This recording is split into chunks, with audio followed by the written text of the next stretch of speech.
Majority পার্টির নেতার সেই আহ্বানকে কোনো ধরনের পাত্তা না দিয়ে ইয়াহিয়া খান একটি ঘোষণা দিয়েছিলেন যে 1 মার্চ 1971 তারিখে ঢাকাতে, মাফ করবেন, 3রা মার্চ ঢাকাতে জাতীয় পরিষদের অধিবেশন অনুষ্ঠিত হবে। 1 মার্চ তারিখে বাংলাদেশ আওয়ামী লীগের পার্লামেন্টারি পার্টির মিটিং চলছিল হোটেল পূর্বানীতে, এবং 1 মার্চ তারিখে বিসিসিবি বনাম আন্তর্জাতিক ক্রিকেট টুর্নামেন্ট অনুষ্ঠিত হচ্ছিল ঢাকা স্টেডিয়ামে। ঠিক 1:05 মিনিটে পাকিস্তানের রেডিও থেকে ইয়াহিয়া খান একটি বক্তব্য দিলেন। সেই বক্তব্যে তিনি 3রা মার্চে ঢাকাতে যে অধিবেশন, এই অধিবেশনটি স্থগিত ঘোষণা করলেন এবং অনেক কথা বলে আওয়ামী লীগের উপর অনেক দোষারোপ করা হল। সাথে সাথে কোনো নির্দেশের অপেক্ষা না করে সেদিন ছাত্র জনতা বেরিয়ে এসেছিল, বিভিন্ন স্তরের মানুষ সেদিন বেরিয়ে এসেছিল। এমনকি আন্তর্জাতিক যে ক্রিকেট খেলাটি ছিল, সেই ক্রিকেট খেলার দর্শক এবং খেলোয়াড়রা পর্যন্ত ঢাকাতে বেরিয়ে এসে এর প্রতিবাদ করেছিল। বঙ্গবন্ধু শেখ মুজিব 1971 সালের 1 মার্চ তারিখে হোটেল পারমানিতে সভা শেষে 3টার দিকে তিনি একটি ঘোষণা দিলেন। সেই ঘোষণায় 2রা মার্চ তিনি ঢাকা শহরে অর্ধবেলা হরতাল আহ্বান করলেন এবং 3রা মার্চ সারা বাংলাদেশে তিনি হরতাল আহ্বান করলেন। এতে দেখা গেল যে মানুষ যখন রাস্তায় নেমে গেল, 2রা মার্চ তারিখে হঠাৎ করে সন্ধ্যাবেলা পাকিস্তানের তৎকালীন এখানকার যিনি সামরিক প্রশাসক ছিলেন, তিনি সান্ধ্য আইন জারি করলেন। সান্ধ্য আইন জারি করা হলো 2রা মার্চ রাত্র 9টা থেকে 3রা মার্চ সকাল 7টা পর্যন্ত। এ হলো ঢাকার ঘটনা।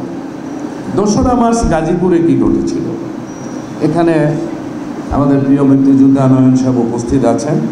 2রা মার্চ তারিখে আজকে যেটা জকি প্রাথমিক বিদ্যালয়, এই জকি প্রাথমিক বিদ্যালয়ের সামনে আওয়ামী লীগের পক্ষ থেকে একটি জনসভা এখানে অনুষ্ঠিত হয়েছিল। তখন এই জয়দেবপুর থানা আওয়ামী লীগের সভাপতি ছিলেন doctor Syed box Bhuiyan.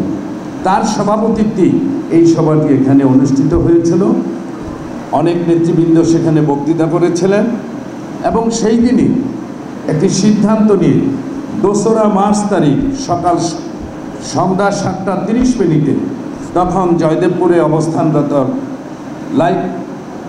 Life stock officer ছিলেন আহমেদ ফজলুর রহমান।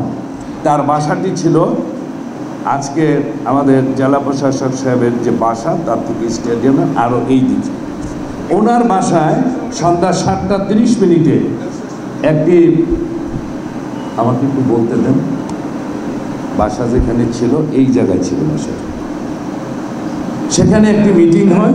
সেই মিটিংয়ে সিদ্ধান্ত হয়ে 11 সদস্য বিশিষ্ট একটি কমিটি গঠিত হয়েছিল।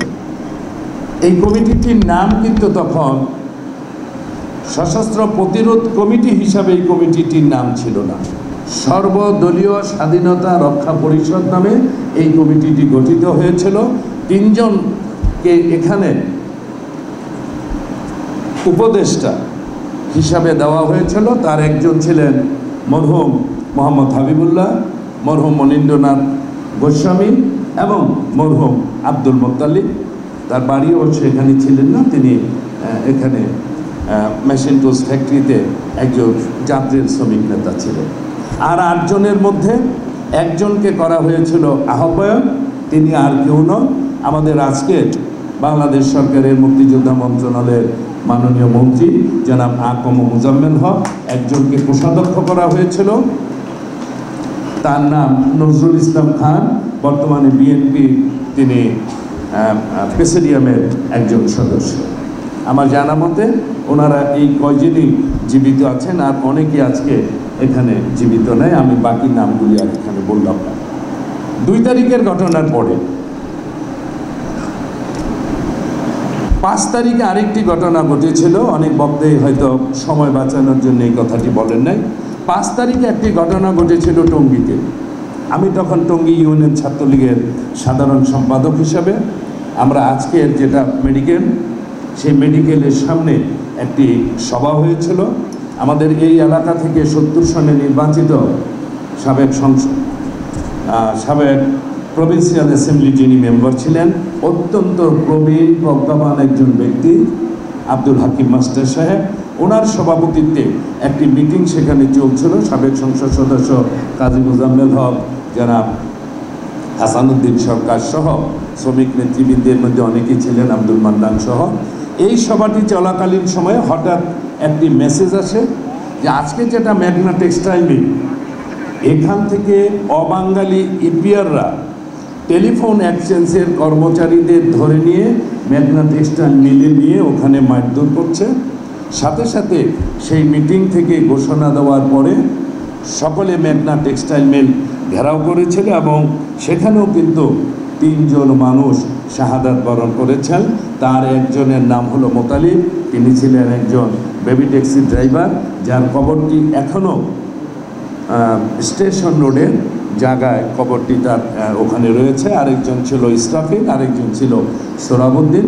তাদেরকেও ঢাকা মেডিকেল কলেজে নিয়ে সেখানে পোস্টমর্টম করে টঙ্গীতে আনা হয়েছিল, মিছিল করা হয়েছিল। পরে এই 2 জনের লাশ তাদের নিজ নিজ বাড়িতে পাঠিয়ে দেওয়া হয়েছিল। যাক, এখানেই কিন্তু ঢাকাতে যে ঘটনা ঘটেল, আমি যদি ওই দিকে নাও যাই, 19শে মার্চের আগে এখানে আরও অনেকগুলি ঘটনা ঘটেছিল। সেটা নয়ন সাহেব এখানে উপস্থিত আছেন, যারা প্রত্যক্ষভাবে সেদিনের প্রত্যেকটি আন্দোলনে এখানে শরিক হয়েছিলেন। সেই তারিখটি ছিল 11ই মার্চ।